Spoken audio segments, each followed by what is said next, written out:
Welcome to another ROX Alive documentary movie. We're going to take you back now to 1972 and the issue of an album called Ziggy Stardust and the Spiders from Mars by the late, great David Bowie. Born David Robert Jones on the 8th of January 1947.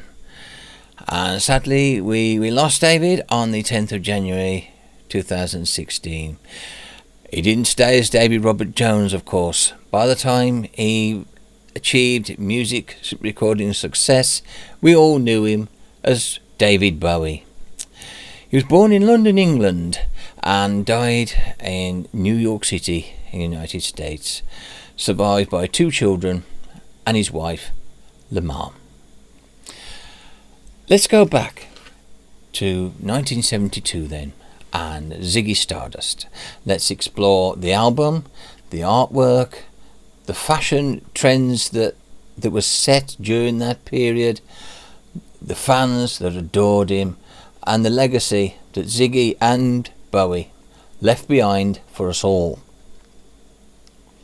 The rise and fall of Ziggy Stardust and the Spiders from Mars was David Bowie's 5th studio album. But it was the first major success for Bowie. Before that, he struggled, to say the least.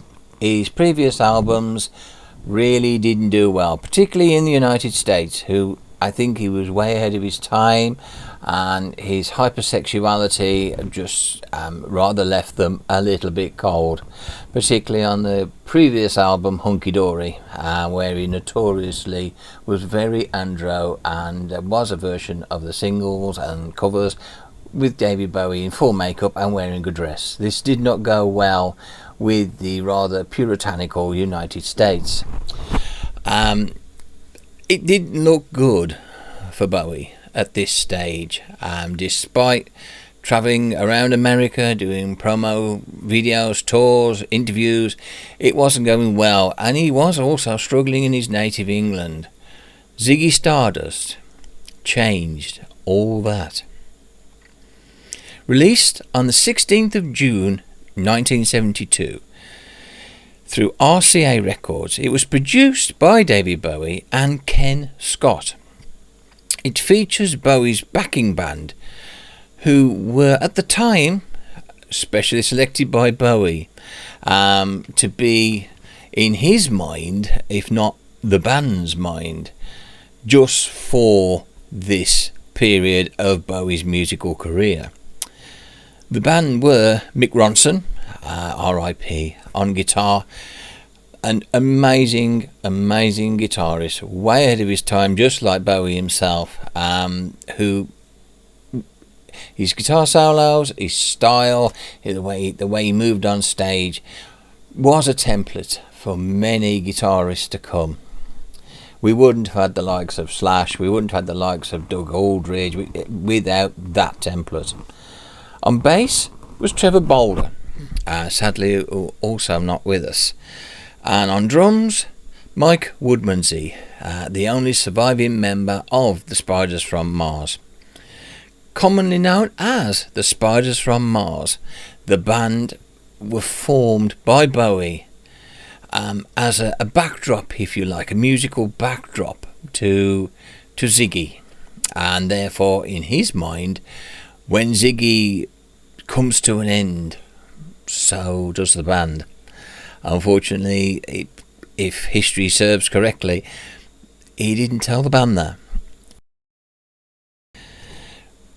The recording for Ziggy Stardust started in November of 1971 at Trident Studios in London. Further sessions took place in early February 1972, and the album in total runs at 38 minutes and 29 seconds. It features 11 tracks. Obviously, in those days, the running time of vinyl meant you had to cherry pick your songs. These days, where you can have up to 20 songs on an album, means that there are a lot of fillers. Back then, every song had to count. And on Ziggy Stardust, every song counts.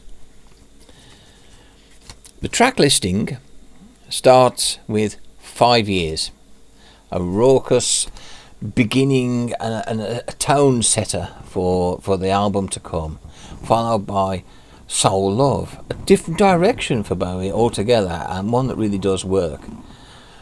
Following on from that, we have Moon Age Daydream, more in time with the Hunky Dory era, more what we will be later seeing in Aladdin Sane, so there was shapes of things to come there. And then Starman, and adoring fans worldwide screamed their heads off every time this was performed live. It also did very well in the charts, very well for David Bowie at the time. Starman and Suffragette City were the two lead singles from the album, released on the 28th of April 1972. That was closely followed in April of the same month of that year with Rock and Roll Suicide, the closing song. The big hit. Maybe he was sending signals out there as well. Obviously the band didn't get the memo. Also following on from Starman was It Ain't Easy, and then Lady Stardust, Star, the proto-punk of Hang On To Yourself, the title track itself, Ziggy Stardust, Suffragette City, which was the B-side to Starman, and then finally Rock and Roll Suicide, which the song almost brings Ziggy Stardust, the whole era, the whole music, the whole album, to a close.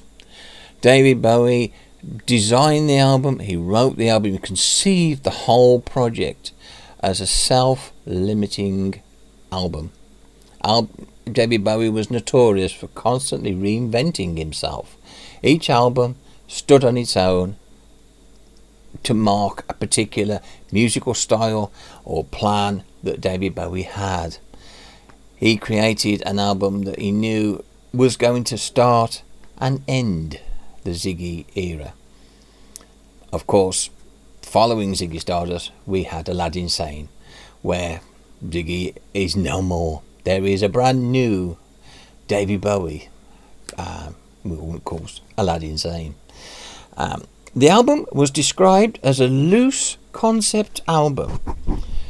Some might even have called it a rock opera, although I don't think David Bowie would have seen it that way. If it was a rock opera, it was really the first of its kind and paved the way for later rock operas like Quadrophenia and Tommy by The Who. Ziggy Stardust was a fictional, androgynous and bisexual rock star. Again, for the 1970s, this was racy stuff. He was sent to Earth as a saviour before an impending apocalyptical disaster. The character was inspired by a number of musicians who were in Bowie's life, namely Vince Taylor from the Playboys and Iggy Pop, another wild man of rock. Of course, back then he was the lead singer with the Stooges, another proto-punk band who shaped the musical landscape for many years to come. The musical style itself was an amalgam of the emerging glam rock scene, along with proto-punk and even elements of the LA scene that was coming out with the New York Dolls, namely music coming out from the Velvet Underground and Lou Reed, and in Britain Mark Bolan. Mark Bolan indeed stole a lot of his mannerisms, caricatures and musical clues from Bowie and the Ziggy Stardust album. Of course, Slade also followed quickly behind with their black country version of the glam rock era, and to mixed success. The lyrics of Ziggy Stardust discuss the artificiality of rock music, the political issues, drug use, sexual orientation and stardom that come with being a rock and roll star. The album cover was photographed in monochrome, originally by Brian Ward. The actual location of the photo is still there, and there is a blue plaque above it. Obviously it's changed an awful lot, but a picture will come up on the screen showing you what it looked like then and what it looks like now. So if you are in London and you want to go and visit the location of this photo, you can go there, and it is a great photo opportunity.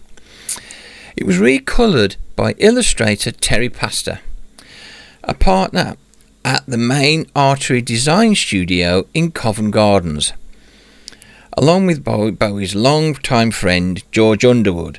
Both also did the artwork and sleeve for the album before Ziggy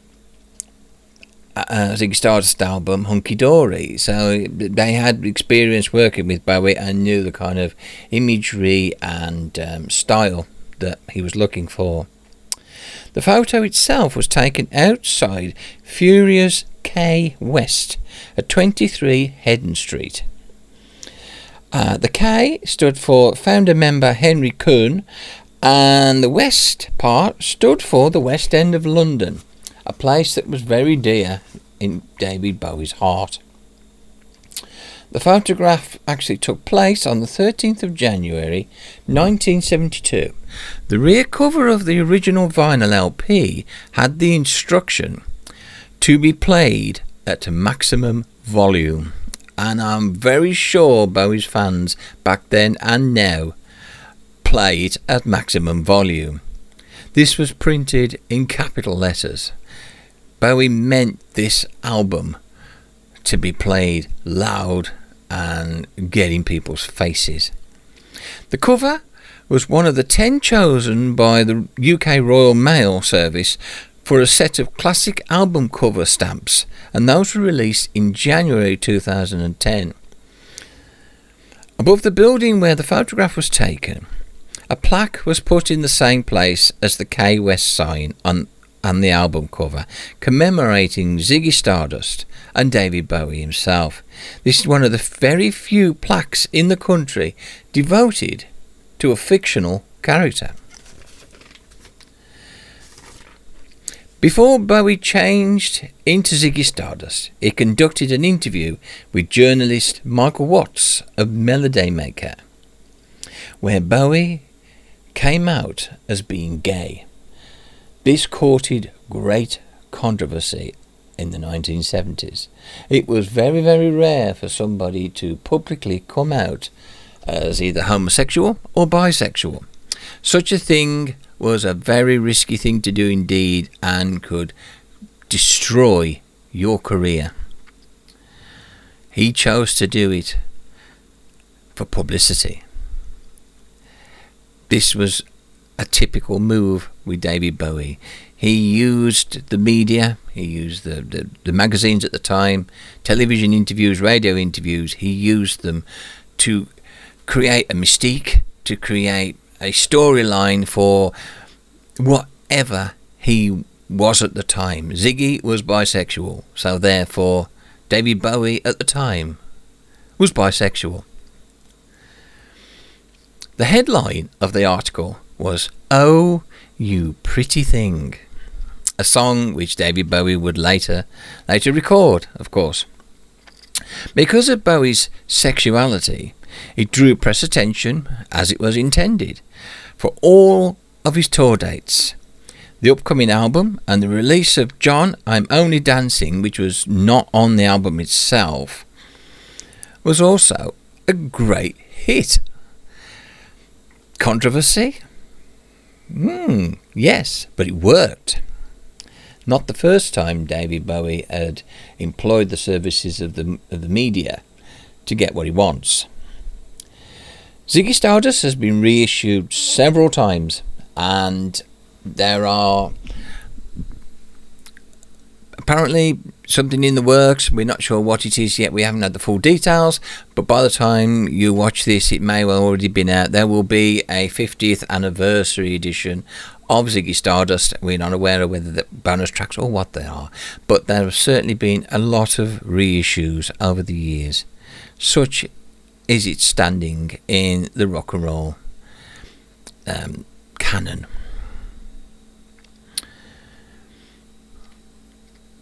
It was remastered in 2012 for its 40th anniversary, and in 2017 it was selected for the preservation in the National Recording Registry by the Library of Congress, no less.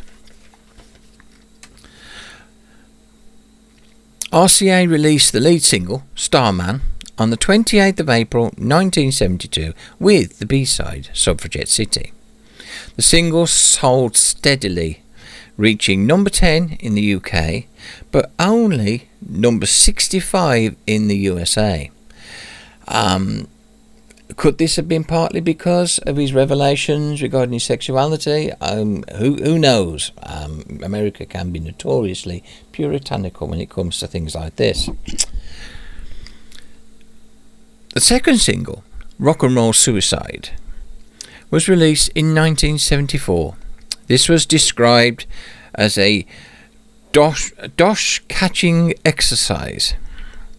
Ziggy Stardust album reached number 5 in the UK, selling over 1.5 million copies. It only reached number 75, however, in the United States, selling just over 500,000. To date, the album, Ziggy Stardust, has sold over 7.5 million copies worldwide, making it Bowie's second best-selling album. Respectively, Ziggy Stardust is considered Bowie's best work, and given his canon, that says a lot, really, doesn't it? The Ziggy Stardust tour, which backed up the album, began in the UK, running from the 29th of January to the 7th of September in 1972. It began the American leg of his tour in December of 1972, and that ran on to January 1973. Fans adored David Bowie and Ziggy Stardust. The fashion, the music, the way the band were, the way the stage was driving his fans, old and new, absolutely to hysterics. Girls everywhere were dressing like him, they were doing their makeup like him. Boys were dressing like him and doing their makeup like him. Some of the gigs you could barely hear David Bowie sing for the volume of the screams from his fans. This hadn't been seen since the days of the Beatles. This wasn't just an album and a tour. This became a cultural event. And if you were there at the time, I'm sure you remember it well. The tour lasted 18 months through the USA, Canada, Europe and Asia. Finally finishing on the 3rd of July 1973, it was performed at the Hammersmith Odeon in London. The band were unprepared for what would happen on that night. The shock clearly showed on their faces, not least the face of guitarist Mick Ronson. The shock also showed on the faces of David Bowie's adoring fans. They got used to seeing Ziggy Stardust and the Spiders of Mars. They got used to seeing Ziggy dressed as Ziggy and the backing band being the way they were. That was to come to a crashing end at the Hammersmith Odeon. During the show, David Bowie made an announcement. This would be the last show that Ziggy and the Spiders of Mars would ever do. This was later understood to mean he was retiring the character Ziggy Stardust. But many of his fans, and maybe even the band itself, thought David Bowie meant this is the end of David Bowie. The show was filmed by filmmaker D.A. Pennebaker and it was released in a documentary and concert format. This was premiered in 1979 and was commercially released in 1983 as Ziggy Stardust and the Spiders from Mars, to great effect. This also had an accompanying soundtrack. Another album was released from a show at Santa Monica, California, on the 20th of October 1972, and this was later officially released in 2008. It was called Live Santa Monica 1972, a highly sought after and prized bootleg. If you have a copy of that, or you see a copy of that, get it and keep it. It will just keep increasing in value. From the end of Ziggy Stardust, everybody wondered what would happen to David Bowie. Some thought he meant he was retiring. Bearing in mind, he'd only just achieved success. Why would David Bowie end his musical career? He meant that he wasn't going to be using the Ziggy Stardust character anymore. He'd got another character already lined up in his mind, Aladdin Sane, which was to be the basis of the next album. And although the ginger hair stayed, the bright red hair that was so iconic at the time, that would stay, but with new makeup, new clothes, and a totally new musical direction. This floored the band. This floored his fans. Many didn't know quite what to make of this, but it was a reasonable success. But compared to Ziggy Stardust, it seemed like David Bowie had lost the plot. He would reinvent himself many times over his musical career. He would dabble in his sexuality, he would dabble in musical styles, he would dabble in drugs, and each time he reinvented himself and a brand new persona and courted the media, the press, the fashion gurus of the era to promote him. David Bowie was all about David Bowie. His band is just a group of musicians who support him, and unfortunately some band members didn't like that very much, but maybe communication wasn't his best strong point when it come to being in a band. David Bowie never considered himself to be in a band. David Bowie was a solo artist, and that solo artist had the right to pick and choose what musicians were on his albums and played at his live shows. David Bowie, of course, passed away on the 10th of January 2016. The world was shocked. We had lost a legend, a musical giant, and the world still mourns and relishes in the music, the fashions, the style, the personalities and characters that David Bowie created during his life. Rest in peace, Mr. Bowie. Rest in peace, Ziggy. We will never forget you.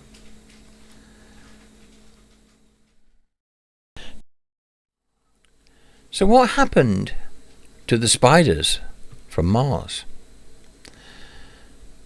The band continued to record with David Bowie on the Aladdin Sane album, but by then they were extremely displeased with how they'd been treated on the end of the Ziggy Stardust tour.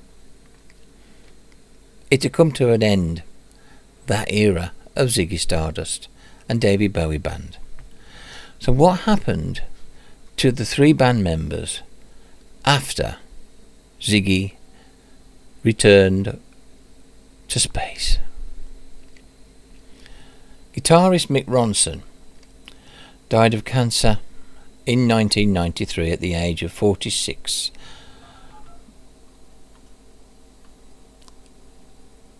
Having had a long and illustrious musical career in his own right.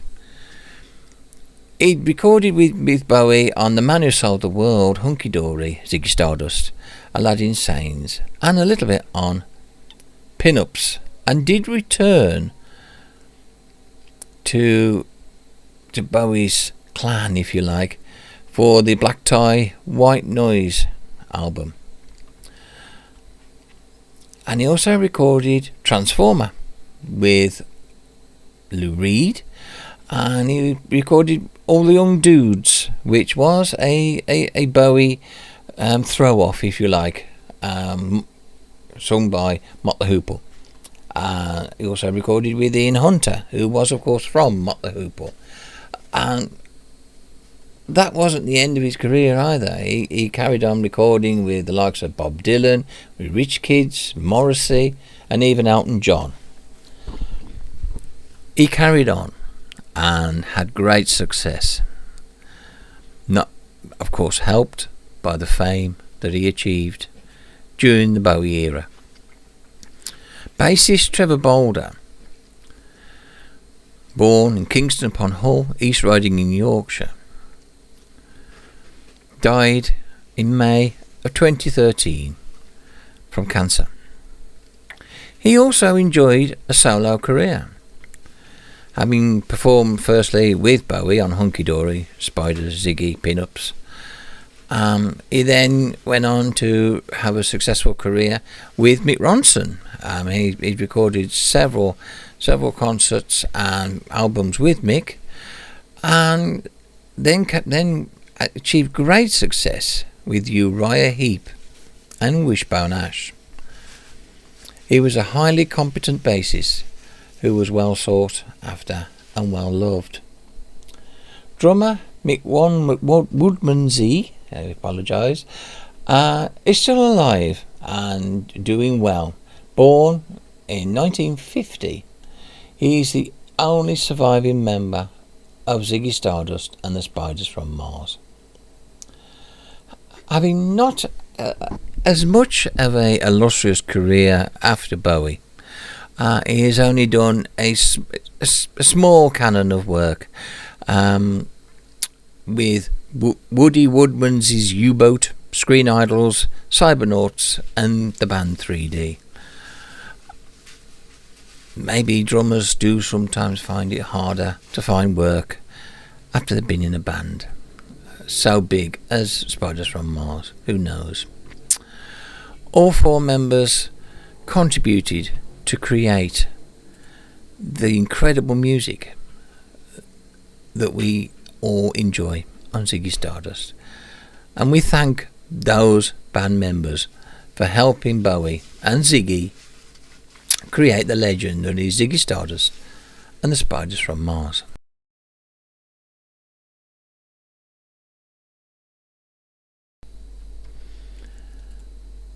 Ziggy Stardust and David Bowie in the 70s was about more than just the music. It was also about the outlandish and wild fashions that he explored and exploded onto the world. Bowie once described his look during the early 70s and the period of Ziggy as a cross between Nijinsky and Woolworths, something cobbled together from whatever was lying around. He was never camp, and he was not close to him during the Ziggy period, comments Tony Visconti, but I think he was being more flamboyant and theatrical than making an actual sexual statement. Visconti goes on to say, he was never a cross-dresser. I think he suddenly realised that he could do something outrageous and get noticed. He was ignored for the early years until he appeared on the front pages of the tabloids, pushing a pram and wearing a dress. It was a clever move, the first of many. According to Bowie himself, the name Ziggy came primarily from the title of a tailor's shop called Ziggy's that Bowie observed from a train one day. In an interview, he said that it was a private joke because Ziggy Stardust was going to be largely about clothes. He had named him Ziggy. One of the main costumes from that era is currently being exhibited in the Rock and Roll Hall of Fame in Cleveland, Ohio, USA. Bowie's first Ziggy costumes were made by designer, tailor and Bowie's close friend, Freddie Beretti. In mid-1971, Beretti had also fronted Bowie's temporary Arnold Corns project, which he went by the name of Rudy Valentino. Bowie's early Ziggy costumes were usually one-piece jumpsuits, also referred to as bomber suits, of various colours and materials, and silk white trousers and tops, sometimes worn with a white cape. Natasha Korniloff was another designer of note during this period, and they designed costumes for a number of Ziggy Stardust shows, including the one at the Rainbow Theatre in London on the 18th and 19th of August 1972. Another who helped Ziggy Stardust create his wardrobe was Angie Bowie and Sue Fussy, as well as Susie Frost, Zoe's semi-official nanny. She lived in the basement flat at Haddon Hall.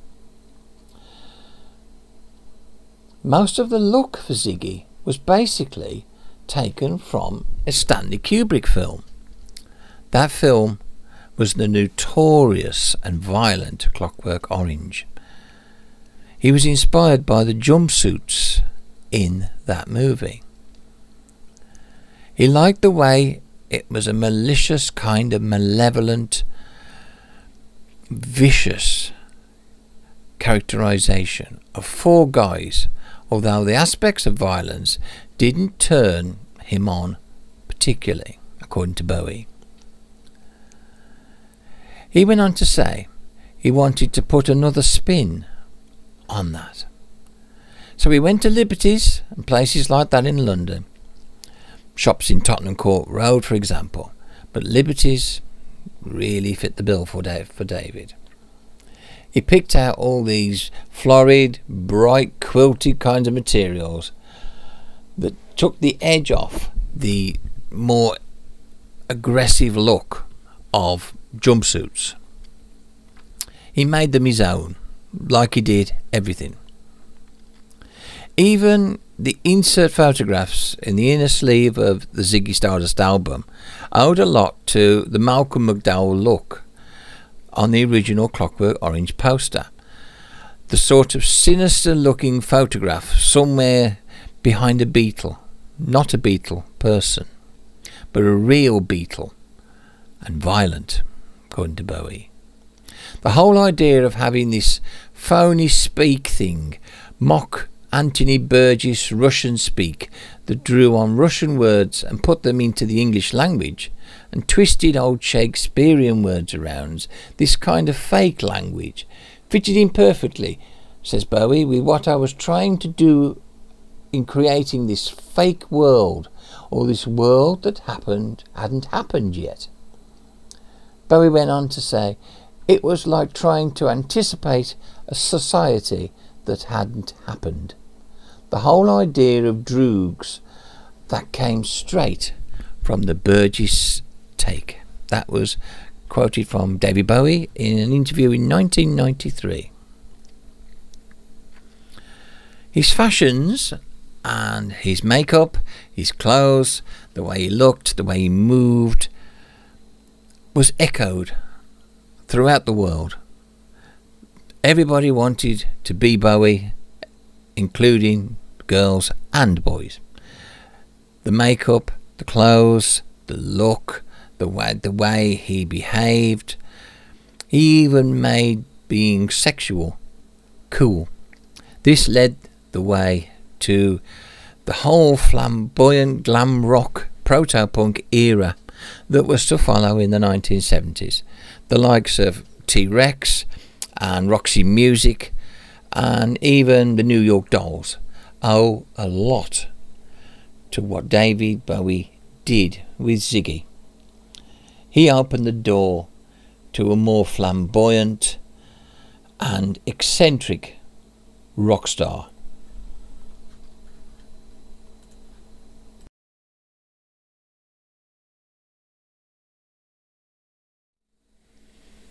It's now 2022, and the legend of Ziggy Stardust lives on, and rightly so.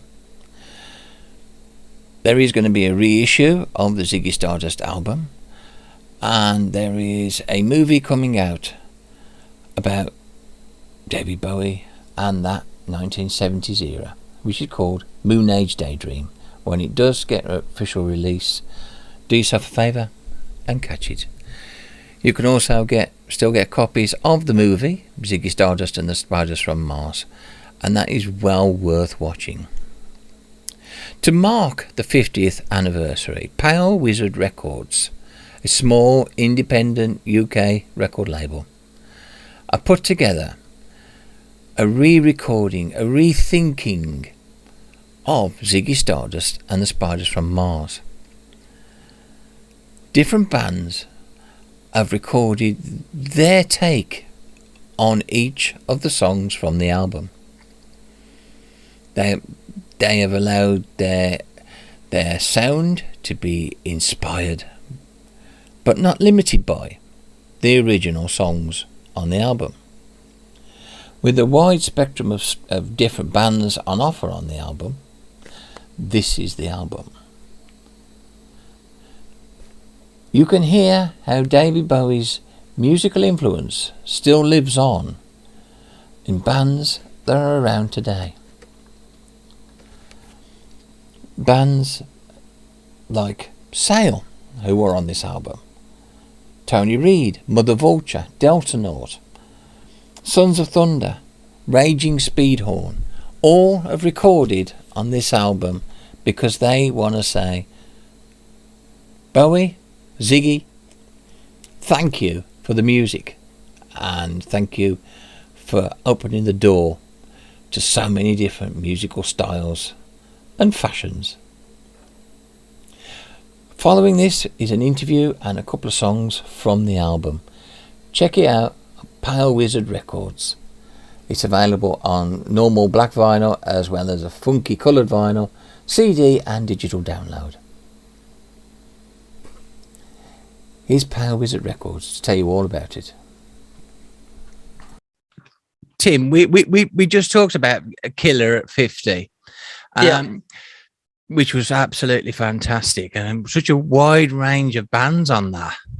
It was, yeah. and Ziggy at 50 is the best. Obviously, the cover versions of Ziggy Stardust, which is now celebrating its 50th anniversary, and the album is above us here, right here, and it's available on vinyl, special coloured vinyl, limited to 200, I believe, and CD, and good old CD as well. Yeah, good old CD, which again looks great. I particularly like. Replicate the original. The replica of the vinyl. Yeah, that's a nice touch. It's very nice touch as well. So I thought it kind of made sense to carry on doing that. I think. Yeah, it looked great on the other one. So I mean, it works. With bonus tracks, 3 bonus tracks. So yes, that's good. Yeah, not on the vinyl. We get people asking why we don't do it on the vinyl, but the vinyl is the album as well, more so than anything. I mean, space is a major issue, but with some of these albums, you probably could cram a couple of tracks on there, maybe one on each.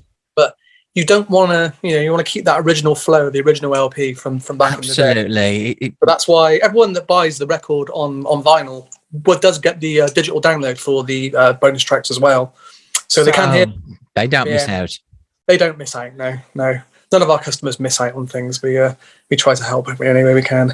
No, I mean that's one thing that we've noticed that's very consistent with Power Wizard is you are a good record company. There are good ones and there are not so good ones who basically just shovel shit out any old how because let's do another best of Motorhead for the 500th time, and they give no thought to sleeve notes or design or anything like that. It's just put out.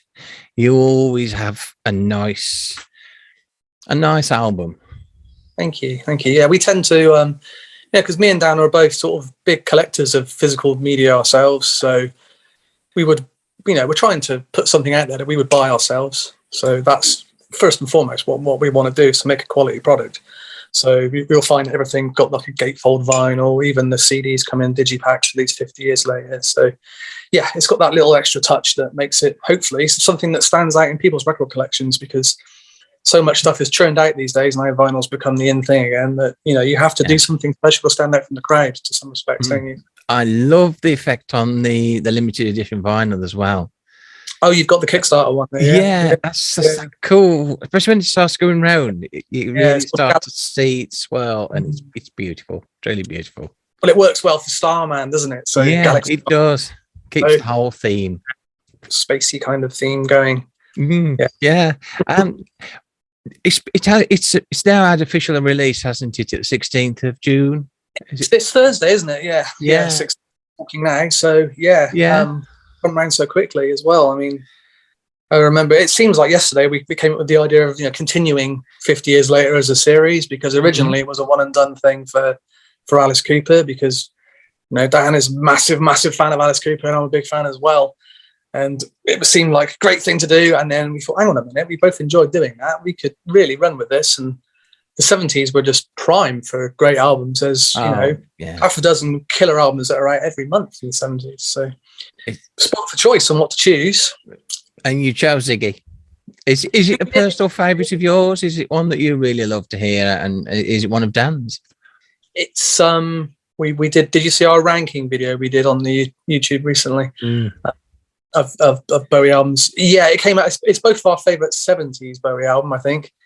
I'm a big fan of Let's Dance, and I think Dan prefers Scary Monsters, which are probably both 80s albums, aren't they? But when it comes to the 70s, I think that Ziggy's the one where it all sort of came together just right for him. And it's like his fifth album, isn't it? So yeah, it's just perfect. I think it stands up so well today. And I know the label are themselves doing a 50th anniversary edition, which is out this week as well. But we like to give the fans something else to choose from, so. Well, it's an homage to it as well, exactly. Rather than just reissue it. I mean, there's been that many reissues of it done in the past anyway. And as far as I know, there's not a great deal of like lost songs from that period to kind of glue on the end, because it was pretty much self-contained one. That was the way David Bowie intended it, and that was the way it was released. It was very bookended, that it was always going to be a very limiting project for himself. Yeah, I think because it's like a concept album, isn't it? And that story there, it's all in the whole album from start to finish, and then it doesn't need anything else. So I suppose the bonus tracks on the original would have been pointless, I guess. Yeah, I'm sure Angie will dig some out from some basement or other. How did you find putting together this one as opposed to the Alice Cooper one? Was it easier? Have you already done one, or was it harder to top? Yeah, I mean, obviously we called up a couple of the bands that were on the Killer tribute and approached them about working with us again, and a few of them were up for that. So there's a little tiny bit of crossover, but on the whole, we wanted to get a whole new roster together, and we found it quite easy to choose from a few. We had a few people approach us, and then we wanted to get like a bigger name as well, which is how Raging Speedhorn came about. Absolutely. And they were the top of our list when it came to a bigger name as well. We had a few on there. I won't go into it because I don't want to spoil it in case we get to work with them in the near future. But Speedhorn were top of that list, and we approached them at quite early doors, and they were well up for it straight away. So they jumped up the chance, which we were really shocked at, because obviously we're a relatively small label still. We've just this is only our second major release in this series. It's not like we've been doing it for years and years, and yeah, they were well up for it, and we were massively pleased with the result as well, because I think their Suffragette City is one of the standout tracks on the They album. did do a very, very good job. A very good it's not job what people indeed. expect from Speedhorn as well, because usually, obviously, you get that quite sort of rough sounding vocal with them. And we did hear them do like a cover of, I think it's a T-Rex track on their last album as a bonus track. And when we were waiting for our copy of Suffragette City to get back to us, and we were sort of hoping it sounds more like their T-Rex thing, and they did a proper singing job on it, and they really did. And it's and we were very pleased. What are your sort of personal memories? I mean, obviously, Zig, it's way back in rock history now. What do you remember of the album? What really stands out in your mind? I mean, for me, wasn't a massive fan of Bowie until I was probably in my sort of early 20s, I'd say. I started working in a music retail environment back when I was younger, and that's when I really got to hear. But I obviously knew Bowie from the radio, and I knew Let's Dance and Ashes to Ashes and so forth. But I've never really heard the 70s stuff until later on in my life. And I remember working with a chap when I was probably about 2021 who was a big fan of Bowie. And that's probably when I first got to hear all the 70s stuff over and over again on repeat. And Ziggy was the one that stood out for me. Obviously the title track and the Suffragette City as well. I mean, there's tracks on there which really, really stick in your mind. So when it came to, choosing an album for 1972's tribute, when we saw that Ziggy was out that year, I mean, we had some other ideas as well. I mean, there's other albums we both wanted to do, but Ziggy sort of was the one we both settled on because we were both fans of it. Who decided on the artwork? It's very nice. It's very clever. I mean, give a shout out to those responsible. It's cool, isn't it? It's done by Sarah Jane, Dan's partner again. She does all the artwork for all the Thunderhoof albums as well. So she's got that very particular style. She did the artwork for Killer, and because we're going for this kind of look where we want everything to match up. So yeah, we're trying to stick with the same artists for them all as well. For these, we're going to carry on doing these, So we want them all to look good on the shelf next to each other.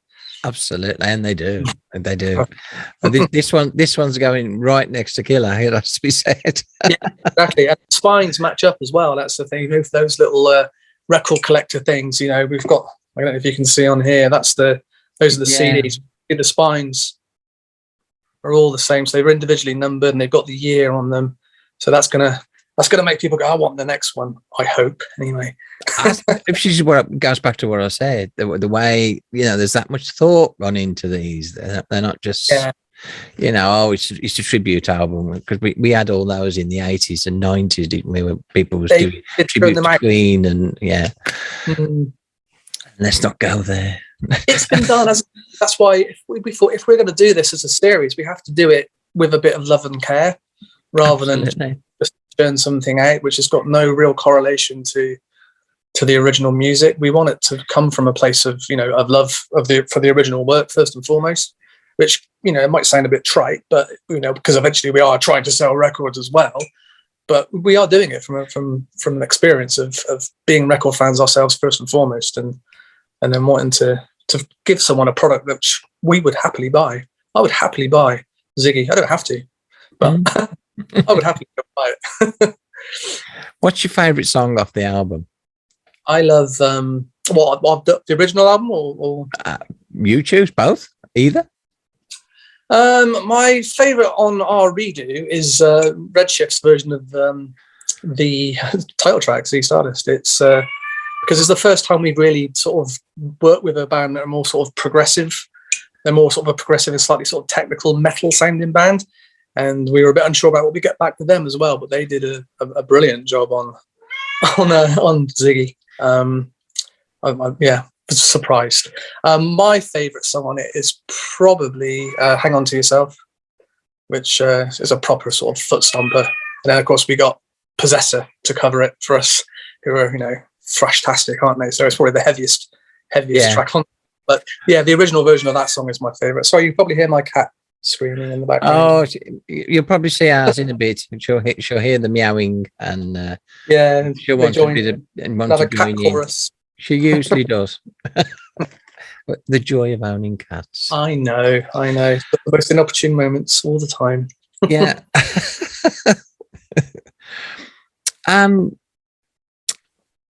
From a production point of view, comparing Killer with this one, I mean, it's a very, I mean, they were both, you could argue, proto-punk, so there was a certain raw edge to both of them. But Killer was much more American rock and roll, as I would call it, whereas Bowie, far more a real sort of British proto-punk sound going on. Were the bands a little perplexed on how to attack some of those, or did you just give them total free reign and just say whatever you guys think best? We tell them don't change the lyrics and don't go massively over the length of the track, and we really otherwise just let them have free reign to do. Obviously, we sort of handpick the artists, so we know kind of what we're going to get. In some respects, but other than that, we like to be surprised as well. I mean, there may come a time where we're presented with something when we both say, "Oh no, we don't like that at all," but it's not happened yet. So I think that stands testament to, you know, how good the artists are that we're picking to put on these records. That everything we've had back so far has been great quality. Would you ever consider doing? I'm thinking forward thinking because I'm always thinking forward, and. When you've got a few of these under your belt, would you consider maybe doing a tribute concert of like these bands doing some of these songs that they all love and you love and we all love? Wouldn't that be something, eh? Why not? You'd maybe be up for it? Years time. I think maybe once the music industry's recovered a bit from the pandemic and everyone's a bit more sort of confident with going back out on the road, and punters are more confident in coming into shows again.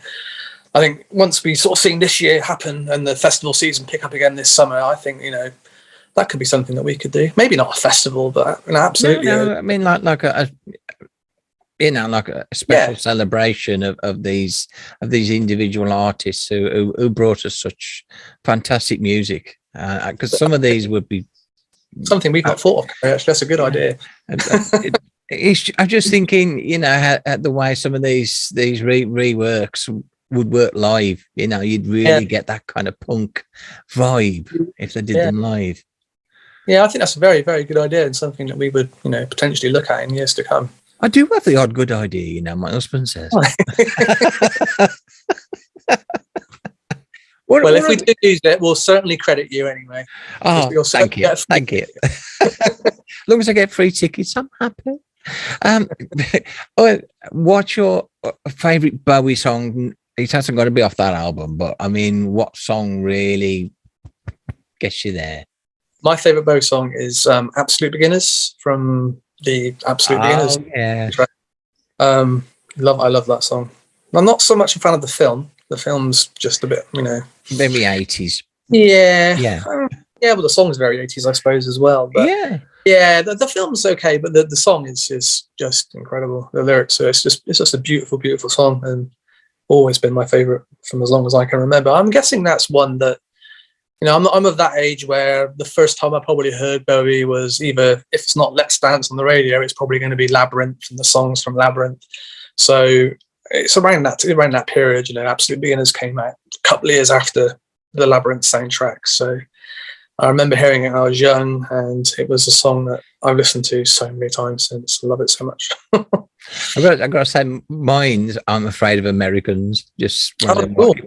Which is one of the sort of later ones, but it's quite an industrial sounding one, isn't it? That one. Yeah, and that's because it just seemed to reinvent himself constantly. So you were never bored. There's always, you know, even if you didn't like that album, the next one out would bowl you over. That was the Bowie thing.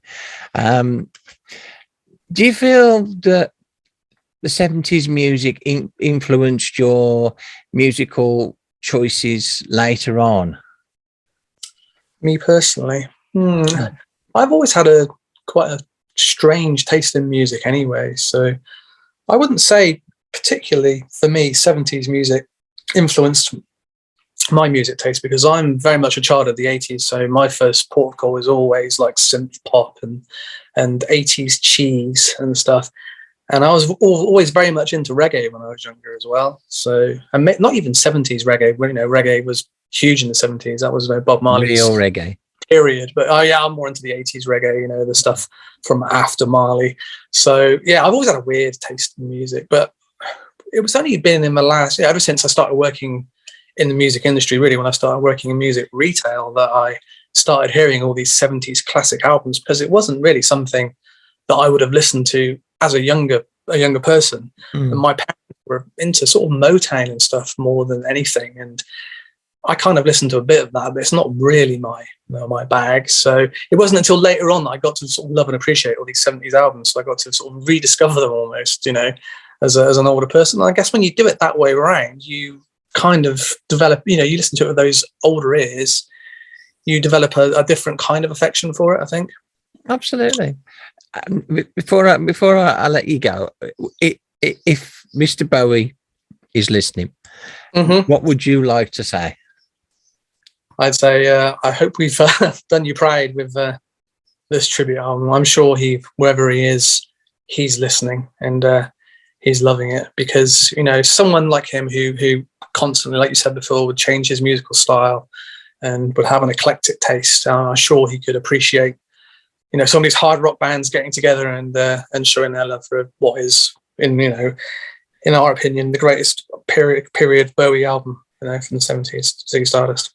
Absolutely. And thank you so much for your time, Tim. And do please thank Dan as well. Thank both of your presenters. I will, yeah. He's off on his Thunderhoof tour at the moment, jaunting off around the country. And it's just behind me sod. Yeah, he is, isn't he? He's in Glasgow tonight, I think. It's got to be done. It's got to be done. Yeah. But yeah, I'll certainly send him your best wishes, Mercy. All right. And girls and boys, go and check it out. It's on Bandcamp, where you can download it digitally, and you can order the vinyl, the CD, and of course download it digitally as well. And I'm sure it'll appear in shops. Hopefully, I mean, get a distribution sorted. Then, not just sort of music, but also fashion, gender, all sorts.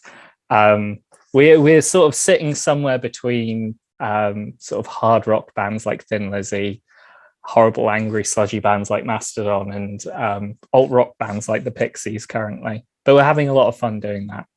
That's a very wide spectrum of musical styles. A fair few, yeah.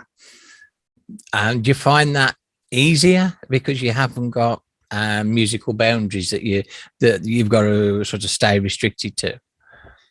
Yeah, it's a case of if we write something we really like it, there's none of the sort of, well, does this fit us as a band? It's, we wrote it, so it has to fit us as a band, and let's just play it. It's the right way to be. So who's in the band? Who's in Sale? So we have Charlie Dowsell, lead guitarist and vocals. Kynan Scott, our ever-present bassist and growly man. I don't know how he does harsh vocals. I cannot do it. Tom Coles, our drummer, and person who looks after us like a kind parent. And then me, who turns up and sort of plays chords badly and sings. Oh, I'm sure you're much better than that. You're just being modest. Depends on the day. Doesn't it all with guitarists? I'm a guitarist. I mean, some days you play great and you think, I am a goddess. And other days you think, I'll give it up. Yeah, no, definitely. I think that's spot on. You've recorded 5 years for the Ziggy Stardust 50 celebration cum tribute album from Power Wizard Records. Was that your choice, or did Power Wizard come approach you and say, we want you to do 5 years? It was our choice. Power Wizard sort of approached us with the opportunity, which we were really grateful for. And they sort of said, there are some songs that have been earmarked, but give us a list of the songs you'd love to do. We sort of took it away and had a look, and 5 years just sort of really spoke to us and had a lot of room to do something really cool and really fun with. So yeah, we chose 5 years. I think it was definitely the right choice. Did you find it difficult to sort of get into the mindset of a 1970s rock and pop star in this day and age? I don't think I would ever try to sort of get in the mindset of David Bowie, weird and wonderful as it is. I think 5 years is it's a perfect sort of overture to the album. It's got that real filmic quality. You can almost see someone riding through the streets of London on a bike, and he's sort of describing it. But I think I sat down with the lyrics and I just went over and over them and tried to sort of work out where I wanted to come from in terms of that, while still playing tribute to Bowie and his writing. But the line that always sort of really stood out to me was the line where he talks about seeing someone in an ice cream parlor. In fact, he says, "I think I saw you in an ice cream parlor," which is really weird because he then vividly describes what they're doing. So it's clearly he's acting as though it was a casual thing, but clearly meant more to him than he thought. So I think I did sort of try to dissect it to a point, but you're never going to get in the same mindset. Never. No. What are your personal views on David Bowie and his music? I think I think he did an awful lot for music. My first sort of interaction with him was through the film Labyrinth. So it was more of the sort of quirky film music side than the serious musician side. But obviously then I went away and went through his back catalogue. I think it's interesting how ahead he was in a lot of aspects. But I think it's alongside that and alongside all the good he did, it is also important to remember that unfortunately, like a lot of musicians from that era, there are those dark sides and there are those questions around some of the things that happened back in those days. How do you feel about the album itself, Ziggy Stardust? Is it one of your favorites? It's an incredible album from start to finish. It's got a real sort of almost like it almost feels like the backing to a musical. There's a real sort of, not a definite actual story with characters, but there's a real arc throughout the album. And it does introduce you to characters. It introduces you to people like Lady Stardust and Lady Stardust? Oh, I can't remember. Ziggy Stardust and a couple of others. So I think in terms of crafting an album, it is a real template for how well it can be done. How I mean, this is obviously just a total personal observation, but how would you react if you'd help make David Bowie world famous and he created this amazing album and an amazing tour, and then he announces on the last night of the tour, "Oh, by the way, I'm not doing this anymore," and you're all fired. I mean, it must have been an absolute mind fuck. I mean, but at the same time, it almost as if he purposely bookended the album. Did you feel that way having heard it? Yeah, it's a very Billy Joel way of sort of saying I'm bigger than this band. But I think he definitely always had that in mind, and they were always to him musicians that were along for the ride for Ziggy Stardust, but then moving on to the next thing. I think artists have become better at tackling that, better at sort of laying out the groundwork for different eras of their artistry. I cannot imagine it is ever an easy conversation or an easy thing to hear that you're no longer going to be a part of that thing. But I think again, he sort of set the trend for that idea of having eras of artistry as a musician. Do you think it's maybe a sign of the times as well that band members now interact with each other a lot better without the big management, the big wheels of corporations saying, go solo, you make a solo project? Would you think that's part of it, that bands now talk to each other more? I think possibly it's difficult to say. I think you're always going to have those sort of those egos or those people who just have a vision that maybe doesn't fit the vision of the rest of the band. It's such a unique and beautiful thing to have a set of people who all have the same vision musically and are all on the same page. So it's sort of no surprise that you do get, and you still get it, where people break away and go into solo careers because it doesn't, what they want to do musically maybe doesn't fit what everyone else wants to do. And Mick Ronson was, he was an incredible guitarist and capable of more than capable of forming his own career anyway. Do you think that David Bowie's music and the sort of 1970s music in general helped shape your musical tastes and your own musical journey as a band member? I think I remember when I was in college, I saw a friend. I think whatever I was doing with Tom and Charlie, we were very much a heavy metal band doing very angry heavy metal. But at the time, there was a friend's band who were an indie band, and they did a cover of Ziggy Stardust. And I remember watching them and thinking, I hope that someday I'm in a band that is able to cover a David Bowie song. So I think I grew up, I think a lot of people grow up with music in a similar way, where it's long car journeys with your parents and it's whatever tapes, CDs they have. I remember they had an 80s, big 80s hits, and of course Ashes to Ashes was on there. So yeah, I think there are definitely aspects of his music that have been really formative.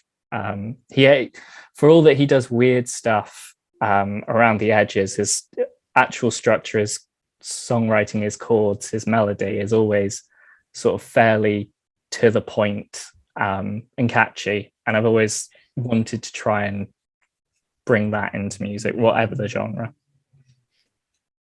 On there to yourself. I mean, it's only fair that we talk about Sale. What music have you got out now at the moment? I mean, plug time for you guys.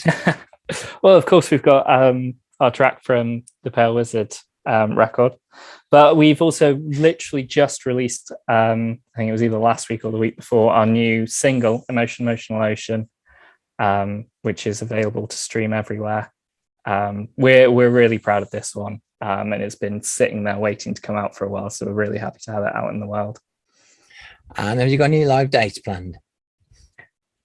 A bunch. I think we're playing in Wrexham at some point. We're playing the Bridgewater Metal to the Masses soon.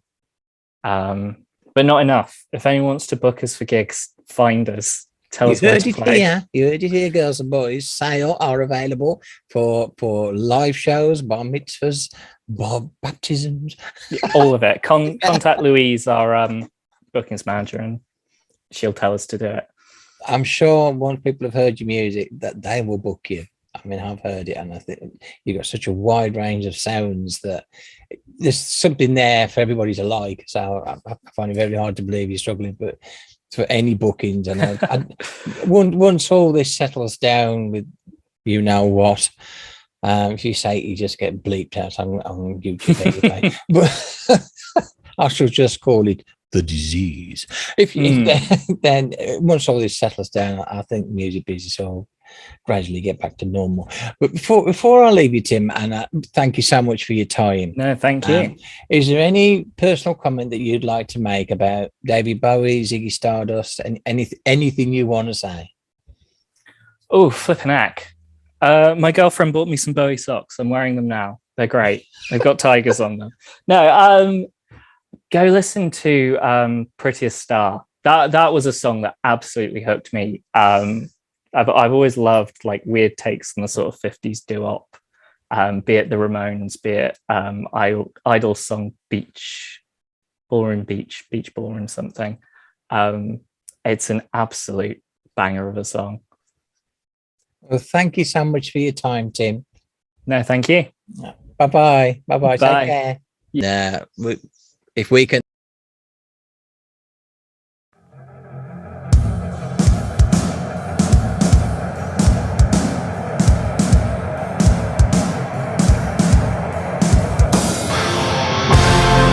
pushing through a market square. So many mothers sighing. News had just come over. We had 5 years left to cry. This guy wept and told us Earth was really dying. Cried so much his face was wet. Then I knew he was not lying. I heard telephones